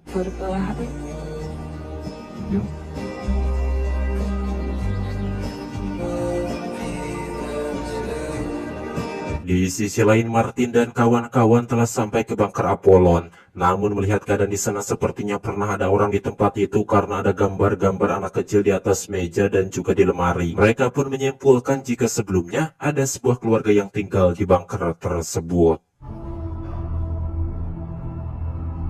Kemudian saat itu mereka pun berpencar untuk mencari sisa persediaan yang mereka bisa ambil. Lalu di sana Patrick menemukan tablet Apollon, kemudian iseng-iseng membukanya dan melihat tablet tersebut berisikan puluhan video. Patrick pun melihatnya satu persatu dan cukup ngeri karena di video tersebut terdapat seseorang yang melakukan eksperimen. Kemudian Patrick pun menunjukkan pada mereka si pria yang melakukan eksperimen itu menyuntikkan sesuatu kepada orang-orang termasuk anak-anak, membuat mereka terinfeksi virus hujan mematikan dan meninggal. Ternyata bukan sebuah keluarga yang tinggal di bunker ini, di mana gambar-gambar anak-anak itu dibuat oleh anak-anak yang dijadikan eksperimen. Dan yang lebih mengejutkannya lagi, si pria kejam ini tampak melakukan video call dengan ayahnya Simon, yaitu Fredrik Anderson. Dan ternyata Fredrik lah yang menyuruh orang itu untuk melakukan eksperimen kejam tersebut. Melihat itu, tentu saja Simon dan teman-temannya pun benar-benar sangat terkejut. Kemudian Martin pun mengajak mereka segera pergi dari bunker ini sebelum orang kejam itu kembali. Namun Patrick protes karena pergi dari sini tapi menuju Apollon itu bukanlah ide yang bagus. Sebab pihak dari Apollon itu mereka membunuh orang. Tapi Simon sedikit membela, mungkin saja pihak Apollon terpaksa melakukan itu untuk mencari obatnya. Sebenarnya Simon juga sangat kecewa terhadap Apollon, apalagi itu ayahnya yang melakukannya. Namun Martin menenangkan Simon bahwa ini bukanlah salahnya. Lalu saat mereka hendak pergi dari bunker itu untuk kembali ke pondok, ternyata di luar turun hujan. Dan mau tidak mau, mereka pun harus menunggu sampai hujannya reda. Sementara itu di pondok, Rasmus dan Beatrice memandangi hujan, lalu mereka melihat seekor anjing di kejauhan. Katanya kalau hewan gak bakalan mati meskipun terkena virus hujan mematikan, tetapi hewan bisa menularkannya kepada manusia. Rasmus dan Beatrice kemudian berdansa sambil menikmati suara hujan. Mereka pun tidak menyadari kalau atap pondok itu bocor, lalu airnya menetes tepat ke wajahnya Beatrice. Tentu saja keduanya pun sangat terkejut dan histeris. Di bunker Apollon, Patrick menemui Simon yang sedang berjaga di luar. Kemudian Patrick yang mabuk mengungkapkan kepada Simon bahwa dirinya orang yang tidak berguna di dunia ini, bahkan ayahnya juga sampai mengusirnya. Lalu Patrick pun seperti hendak berjalan ke arah hujan dan Simon tentu saja berusaha menghentikannya. Tapi sialnya Patrick secara tidak sengaja mendorong Simon sehingga Simon yang harus kehujanan. Tak lama Martin dan Lea pun keluar, mereka sangat terkejut melihat Simon kehujanan. Sementara Simon dirinya tampak ketakutan dan Patrick mengatakan bahwa Simon sudah berada di sana saat dirinya keluar. Lalu Patrick pun menyuruh Martin agar menembak Simon, namun Lea menghalangi Martin. Kemudian dengan perlahan Lea pun berjalan mundur menyusul Simon sehingga ia pun ikut kehujanan. Melihat itu Martin jadi semakin bingung karena tidak mungkin dirinya harus menembak dua rekannya sekaligus. Kemudian Martin menahan Patrick yang mencoba mengambil senjatanya untuk menembak mereka berdua. Lea langsung membawa Simon masuk ke dalam bunker. Di pondok, Beatrice mengamuk melampiaskan rasa frustasinya dan ketakutannya. Namun Rasmus berusaha menenangkannya, mungkin saja kalau hanya terkena sedikit, tidak akan terjadi apa-apa. Akan tetapi Beatrice tetap saja ketakutan dan Rasmus mengungkapkan bahwa dirinya rela mati bersama Beatrice. Setelah itu mereka berdua pun langsung saja melakukan empludan. Di bunker, Lea dan Simon sudah masuk ke ruangan yang sudah disediakan untuk keadaan seperti itu. Namun di sini Patrick dan Martin merasa bingung karena Simon dan Lea masih hidup. Tapi memang ada beberapa kasus orang yang terinfeksi virus hujan mematikan itu tidak langsung mati, mereka akan menderita dulu cukup lama. Seperti yang terjadi kepada si ibu yang membawa bayi di kelas baliknya Martin. Kemudian Martin yang merasa penasaran bagaimana Simon bisa kehujanan di luar sana, dirinya nekat hendak membuka pintu ruangan tersebut. Di sini Patrick pun berusaha mencegahnya karena dirinya yakin kalau Lea dan Simon sudah terinfeksi dan hal itu bisa membuat Martin terinfeksi juga. Tapi Martin tidak peduli, kemudian dirinya langsung membuka pintunya dan di sini Patrick akhirnya mengaku kalau dirinya lah yang sudah membuat Simon kehujanan dengan mendorongnya. Martin tentu saja terkejut tapi dirinya tidak terlihat marah, lalu meminta Simon dan Lea untuk ikut dengannya. Ternyata Martin keluar dari bunker dan memutuskan untuk membuat dirinya terkena air hujan juga. Awalnya Lea dan Simon kaget, tapi tiba-tiba Martin tersenyum setelah merasakannya sendiri. Ternyata hujannya sekarang sudah bersih dan aman, tidak ada virus yang mematikan lagi. Lalu Lea dan Simon ikut menyusul Martin, kemudian mereka bertiga pun tertawa bersama di bawah air hujan yang mengguyur tubuh mereka. Sementara Patrick yang melihat itu dari kejauhan sangat menyesal. Sepertinya hujan yang ada virusnya itu cuma hujan yang pertama kali saja. Dan ya, karena tidak tahu selama 6 tahun lebih mereka selalu menghindari hujan. Padahal ternyata virusnya sudah tidak ada alias tidak ada TA. You're beautiful.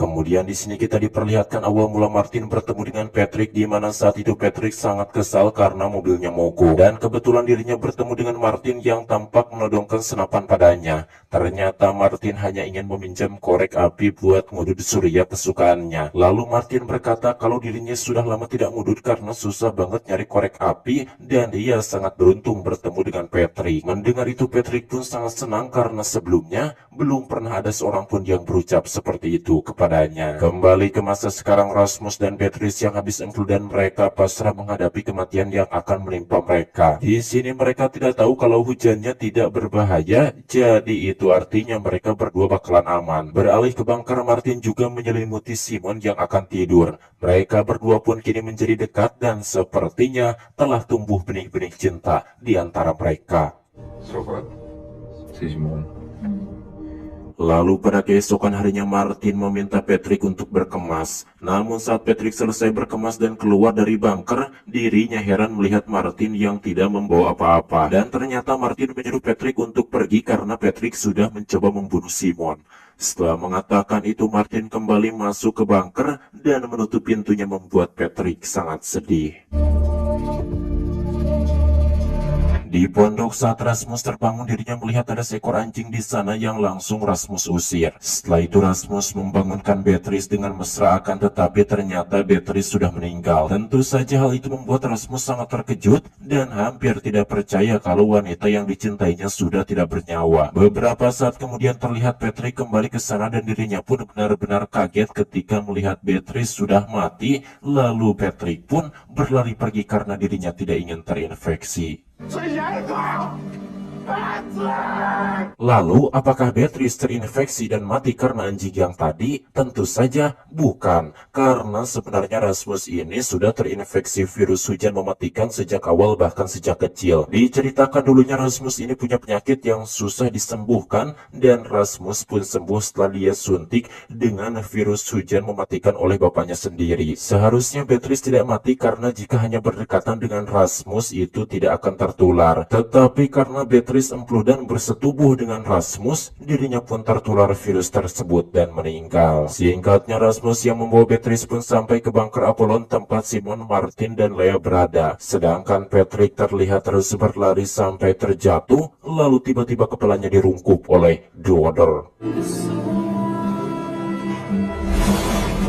Kemudian Patrick pun dihajar karena mereka ingin tahu di mana sisa kelompoknya Patrick berada. Namun karena Patrick tidak mau memberitahu sang ketua yang bernama Thomas pun mencabut paksa giginya Patrick, membuat si Patrick berteriak kesakitan. Karena tidak kuat mendapatkan siksaan menyakitkan itu, akhirnya Patrick pun terpaksa memberitahu kalau teman-temannya saat ini berada di sebuah bunker milik Apollon. Dan alasan mereka bisa masuk ke bunker itu karena temannya yang bernama Simon, ayahnya bekerja di perusahaan Apollon. Sementara di bunker, Martin memberitahu Simon dan Leah kalau dirinya sudah mengusir Patrick karena Patrick sudah mencoba untuk membunuh Simon. Lalu tiba-tiba mereka mendengar suara seseorang meminta tolong. Ternyata itu si Rasmus yang memangku jasad Beatrice, membuat Martin dan Simon sangat terkejut. Kemudian Rasmus pun langsung masuk ke dalam bunker dan membawa Beatrice ke ruangan kedap udara. Lalu Rasmus pun memberitahu Simon kalau tadi pagi saat dirinya terbangun ada seekor anjing di dekat mereka. Kemudian saat dirinya membangunkan Beatrice, dia sudah meninggal. Simon lalu meminta Rasmus untuk menjauh dari mayat Beatrice yang terinfeksi. Sedangkan Martin segera mengunci pintu ruangan kedap udara tersebut sampai mereka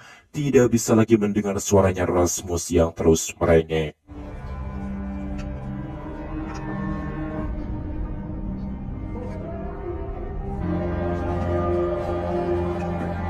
Sepertinya Martin juga merasa sangat terpukul dengan meninggalnya Beatrice sampai dirinya tidak mau diajak bicara oleh Simon dan ingin sendirian. Karena bagaimanapun juga Martin punya kenangan bersama dengan Beatrice dan pernah melakukan empludan beberapa kali. Dengan mengenakan pakaian pelindung dan masker gas, Simon pun masuk ke ruangan tempat Rasmus berada, lalu berusaha menyadarkan adiknya itu kalau Beatrice sudah tiada. Namun Rasmus yang tidak mau menerima kenyataan itu berkata kalau Beatrice mati, dirinya juga tidak ingin hidup lagi di dunia ini. Setelah itu dia terus menangis tanpa mau memperdulikan Simon kakaknya. Setelah Simon pergi dari sana, Rasmus membaringkan mayat Beatrice lalu keluar dari ruangan tersebut, mengambil sebuah walkie-talkie kemudian pergi dari bunker.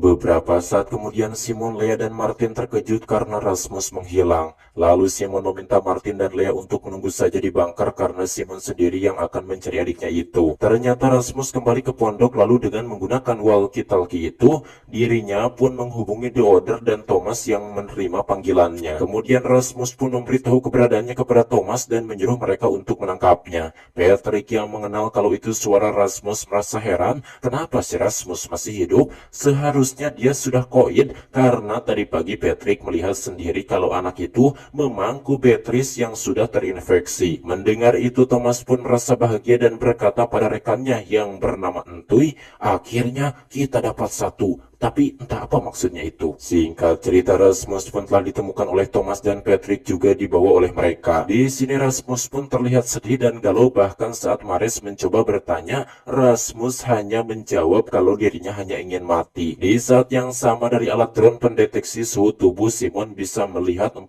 orang yang sedang mengepung 1 orang. Dan Simon langsung menduga kalau itu pasti adalah adiknya yang dikepung oleh The Order. Di sisi lain, Martin dan Leah keduanya sangat sedih saat akan menguburkan jasadnya Beatrice. Dan mereka tidak menyangka kalau Beatrice yang ceria yang mereka kenal akan meninggal secepat itu. Du är färdig. Den här bok. Kom.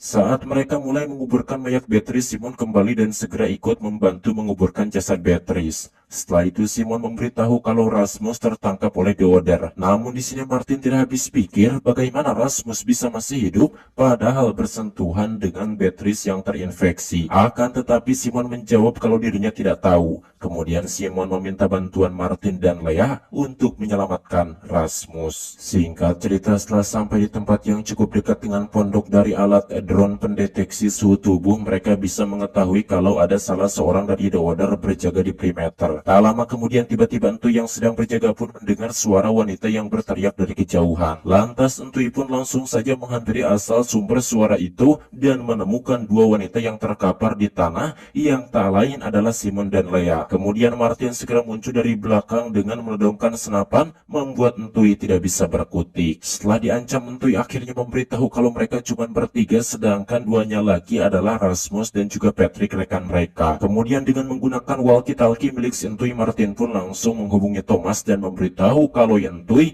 berhasil ditangkap dan dirinya akan kembali menghubungi Thomas besok karena sekarang sebentar lagi hari akan poek. Lalu ketika dimasukkan ke sebuah ruangan, Entui memberitahu kalau mereka tidak akan mematuhi Martin karena si Rasmus temannya kemungkinan besar adalah imun. Martin lalu menceritakannya kepada Simon tentang yang barusan dikatakan oleh Entui, dan mereka pikir itulah alasannya mengapa si Rasmus tidak tertular oleh Beatrice. Namun mereka tidak tahu kalau Beatrice sebenarnya tertular oleh Rasmus karena gara-gara sudah ampludan dengannya. Lalu saat itu mereka pun berpegangan tangan saling menguatkan satu sama lain, dan Simon meminta agar Martin memaafkan Patrick.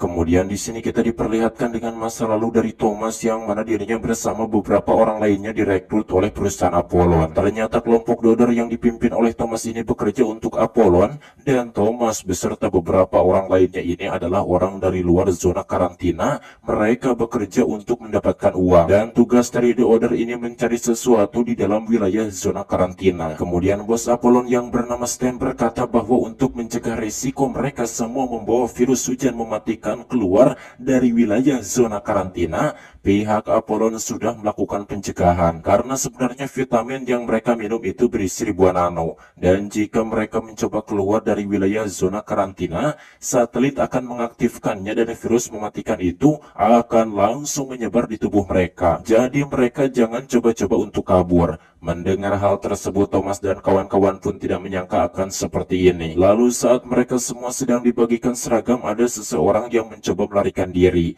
Dan benar saja, tepat setelah keluar dari batas wilayah zona karantina, pria itu langsung kejang-kejang kemudian meninggal, membuat Thomas yang melihatnya merasa ngeri.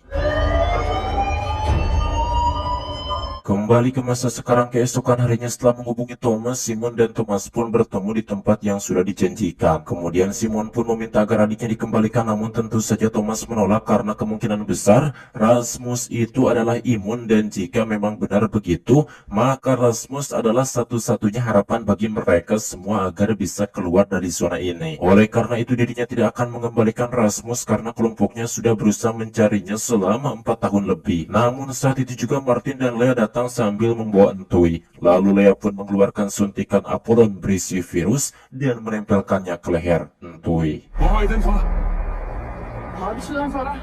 Melihat itu, Thomas pun akhirnya mengalah, kemudian dirinya memanggil rekannya yang satu lagi untuk membawa Rasmus. Rasmus pun dikembalikan, begitu juga dengan Entui. Akan tetapi setelah sampai di dekat Simon, dengan tegas Rasmus berkata kalau dirinya ingin ikut bersama Thomas dan tidak mau ikut dengan Simon lagi. Mendengar itu tentu saja Simon pun marah, membuat Rasmus akhirnya menurut. Namun tiba-tiba Rasmus merebut suntikan Apollon berisi virus dari tangannya Lea, lalu menyuntikkan suntikan tersebut ke lehernya sampai dirinya ngejengkang pingsan. Tentu saja semua orang yang menyaksikan itu kaget, terutama Bi Simon. Tapi tak lama kemudian Rasmus terbangun dan tidak terjadi apapun kepadanya. Melihat itu akhirnya mereka semua pun yakin bahwa Rasmus memang benar-benar imun.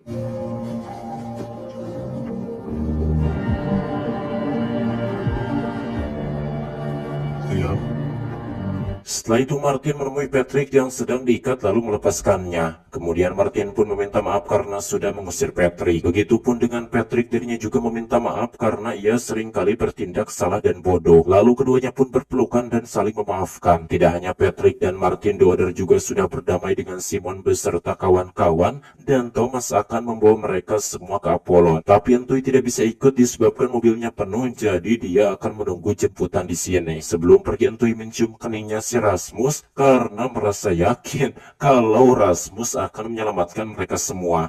Namun Entui tidak sadar kalau keningnya Rasmus itu berdarah, sehingga beberapa saat kemudian setelah mereka pergi, Entui pun langsung merasakan gejala kemudian meninggal.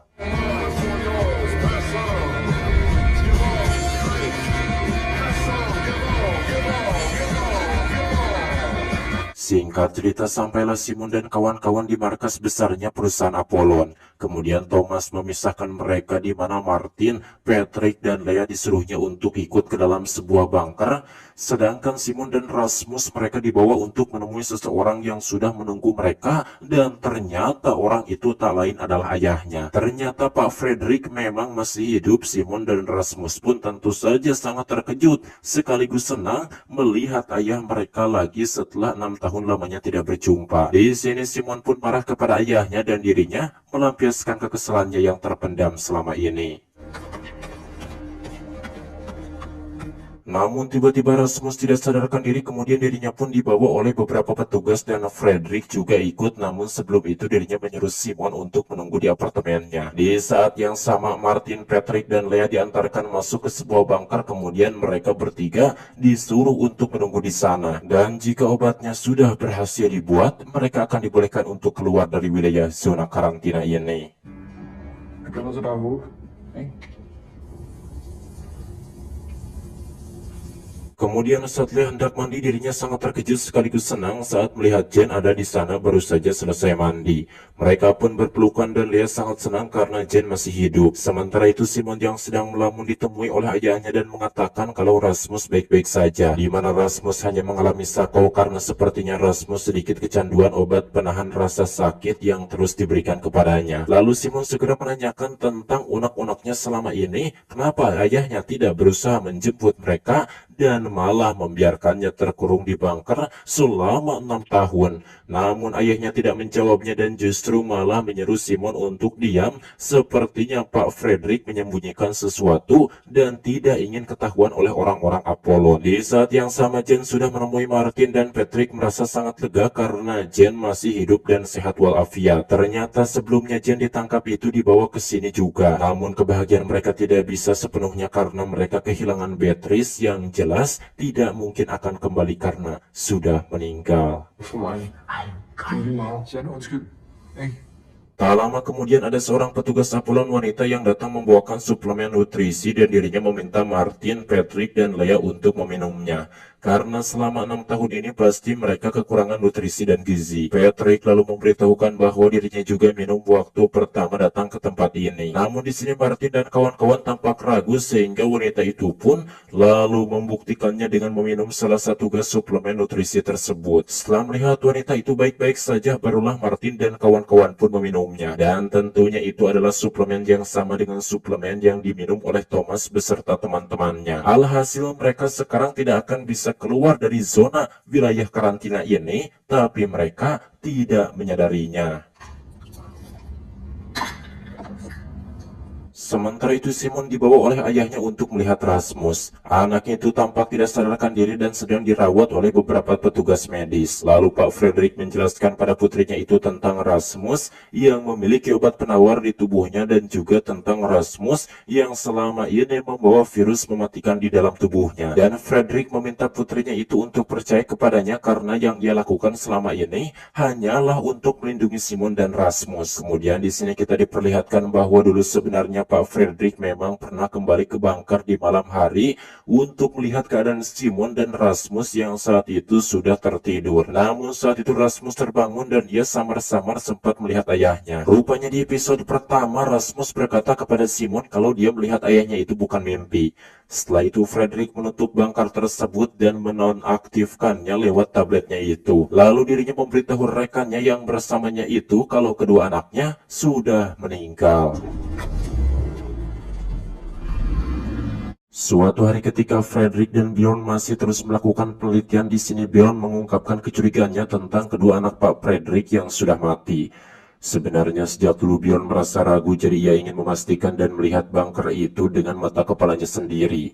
Namun Frederick yang takut ketahuan kalau kedua anaknya masih hidup, dirinya langsung membunuh Bjorn dengan cara yang sadis. Di masa sekarang di ruang medis, Rasmus yang sudah tersadar dirinya dipegangi dan dibuka mulutnya untuk melakukan pemeriksaan. Tapi di sini si petugas medisnya malah tergigit tangannya oleh Rasmus sampai berdarah hingga membuatnya kesakitan. Di saat yang sama Frederick membawa Simon ke tempat yang sepi di luar jangkauan orang-orang Apollon. Lalu Fredrik pun mengungkapkan bahwa seharusnya Simon dan Rasmus tidak pernah datang ke sini karena tempat ini berbahaya untuk Rasmus, di mana virus mematikan tersebut kemungkinannya berada di dalam otak dan sumsum tulang Rasmus, jadi Rasmus kemungkinan besar bisa mati. Dan itulah alasannya mengapa ayahnya tidak pernah menjemput Simon dan Rasmus, karena dirinya ingin melindungi Rasmus. Dan selama 6 tahun ini Fredrik terus berusaha mencari penggantinya Rasmus dengan melakukan eksperimen kejam kepada banyak orang. Tapi itu tidak pernah berhasil dan semua itu Fredrik lakukan agar anaknya selamat. Dan kini Fredrik tidak punya pilihan lain, dirinya akan kabur dari tempat ini bersama Simon dan Rasmus. Lalu Fredrik pun meminta Simon untuk bersiap dan menemuinya di tempat mereka bertemu tadi siang. Sedangkan Fredrik akan menjemput Rasmus dulu secara diam-diam. Singkat cerita, setibanya di ruang medis, Fredrik langsung menyaksikan si petugas medis yang digigit tangannya oleh Rasmus tadi mengalami kejang-kejang kemudian mati. Tentu saja hal itu pun membuat Fredrik dan Rasmus sangat terkejut. Lalu Fredrik pun mencoba memeriksa sampel air liurnya Rasmus di mikroskop. Dan di sini dirinya pun sangat terkejut ketika melihat hasilnya.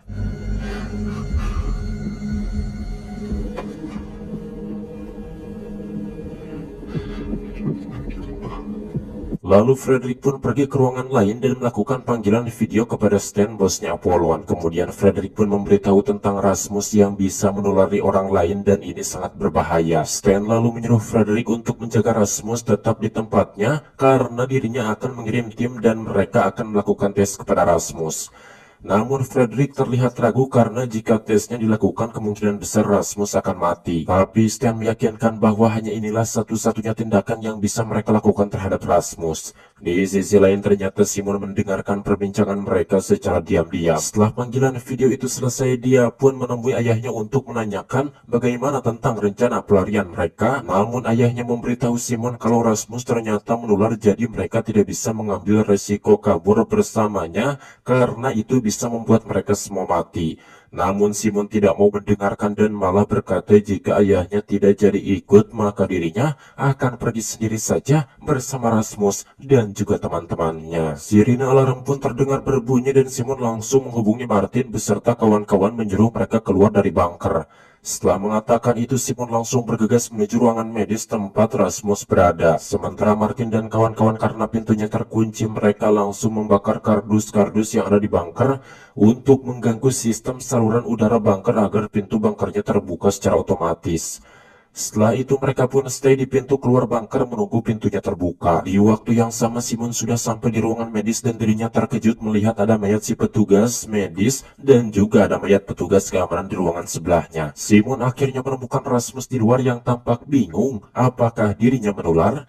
Namun Simon berusaha menenangkannya meskipun Simon juga takut dan tidak mau didekati oleh Rasmus. Lalu Simon pun mengajak Rasmus untuk kabur dari sini.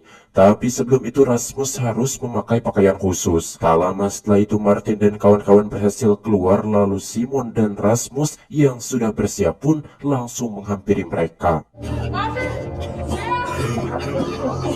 Mereka yang saat itu hendak kabur di parkiran dicegat oleh Fredrik. Dan Fredrik tidak ingin mereka pergi bersama dengan Rasmus karena Rasmus sangat berbahaya, bisa membunuh mereka. Bahkan di situ Fredrik langsung meredongkan pistol kepada putranya sendiri, membuat Rasmus terkejut tidak percaya. Namun di sini Martin pun menghalanginya dan tidak membiarkan Fredrik untuk menembak putranya sendiri. Sehingga Fredrik terpaksa menembak bahunya Martin. Kemudian ketika Fredrik terpaksa hendak menembak Rasmus, Simon dengan cepat menggagalkannya. Kemudian mereka pun segera membawa Martin ke mobil karena rupanya tadi Patrick menghilang itu dirinya berusaha mencuri mobil. Sehingga kini mereka pun berhasil pergi dari sana menuju ke tembok perbatasan wilayah zona karantina.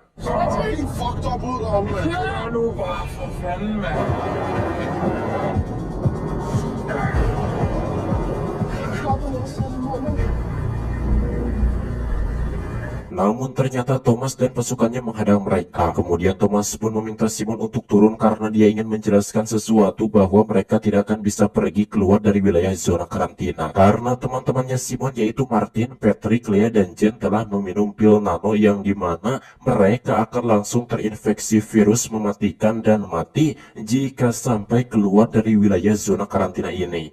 Dan sebelumnya Thomas beserta kawan-kawan juga diberi pil itu sehingga kini tidak bisa pulang karena tersandra. Mendengar itu Simon, Martin dan kawan-kawan pun kaget, ternyata nutrisi tambahan itu hanyalah bualan belaka. Karena Simon dan Rasmus tidak meminum pil tersebut, jadi Martin, Lea, Patrick dan Jen pun menyuruh Simon dan Rasmus saja yang pergi keluar dari wilayah zona karantina ini. Patrick bahkan menyandra Thomas agar para pasukannya membiarkan Simon dan Rasmus lewat.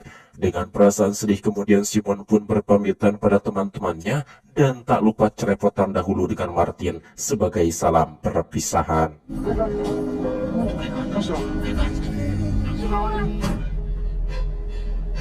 Namun setelah naik ke mobil, Simon tidak bisa kalau harus meninggalkan teman-temannya. Jadi daripada keluar dari zona karantina tanpa teman-temannya, Simon lebih memilih untuk tetap di wilayah zona karantina bersama dengan teman-temannya. Lalu dirinya pun menyuruh mereka untuk masuk ke mobil. Di sini Thomas yang sudah dilepaskan menyuruh pasukannya untuk jangan menembak mereka karena mereka butuh Rasmus hidup-hidup dan akan mengejar Simon beserta kawan-kawan. Lalu saat itu mereka pun putar balik dan kabur tanpa arah tujuan, yang penting jauh dari Apollon. Di sini mereka semua pun sangat merasa senang karena bisa berkumpul kembali meskipun mungkin rintangan dan cobaan menanti di depan mereka.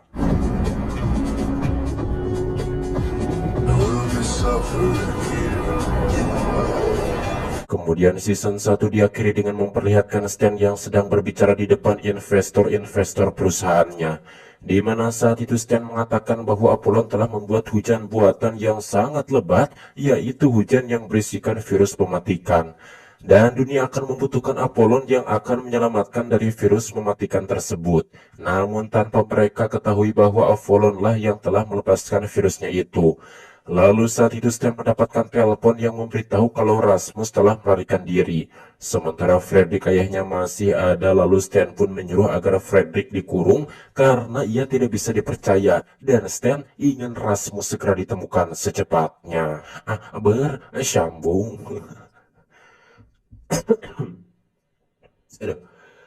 Aduh, saya lagi batuk nih. Belum sembuh-sembuh ini. Masih ada mampet di hidung, jadi ada lumayan ngap juga merekamnya. Lanjutkan nih, masih ada season 2 dan 3. Kalau mau lanjut silahkan tulis di kolom komentar. Jika yang banyak komen dan like-nya saya lanjut. Untuk yang nanyain judul ada di deskripsi, silahkan cek saja oleh kawan-kawan semua. Dan macam mana menurut teman-teman semua tentang film ini? Apakah terhibur atau tidaknya? Saya balik lagi kepada teman-teman semua, apakah saya akan lanjut atau tidaknya, ya tergantung teman-teman semua. Kalau teman-teman semua banyak yang menyukai, saya pasti akan melanjutkannya. Melanjutkannya. Ini boleh lama sekali saya ini. Kebanyakan, aduh panjang ngemplat atau ada skripnya gitu. Oke, akhiri saja. Saya Boy pamit dari ruang dengar Anda. Sampai berjumpa kembali di video selanjutnya.